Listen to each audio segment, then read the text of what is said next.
Quand t'es arrivé en Australie, t'as bossé en mine direct ou t'as fait d'autres jobs avant? Alors, je suis arrivée en Australie, j'ai rencontré les bonnes personnes au bon moment aussi qui m'ont aidé à passer les tickets qu'il fallait. J'ai commencé direct en housekeeping.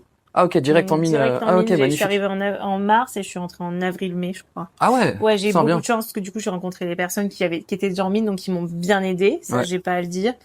Et en fait, j'ai fait mon premier swing en mine et j'ai tellement détesté que j'ai arrêté pendant quelques mois. ok. Et j'ai bossé dans un café où je suis passée manager du café.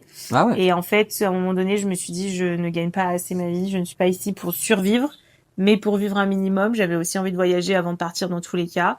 Et je savais que les mines, c'était possible. Et en fait, de par les choses, mon agence avec qui j'étais déjà partie m'a recontacté et m'a dit voilà, on a un job pour toi. Et c'était pas du coup en housekeeping, c'était pour de la maintenance. Donc j'ai changé les ampoules dans les chambres, chose que je n'ai jamais fait de ma vie, mais je l'ai Ouais. faite. Et là, ça passait mieux quand même. Et là c'était cool parce que j'étais tranquille la journée, j'étais avec mon petit buggy, dès qu'il y avait un problème j'étais là. Et après au fur et à mesure, bah du coup je suis montée.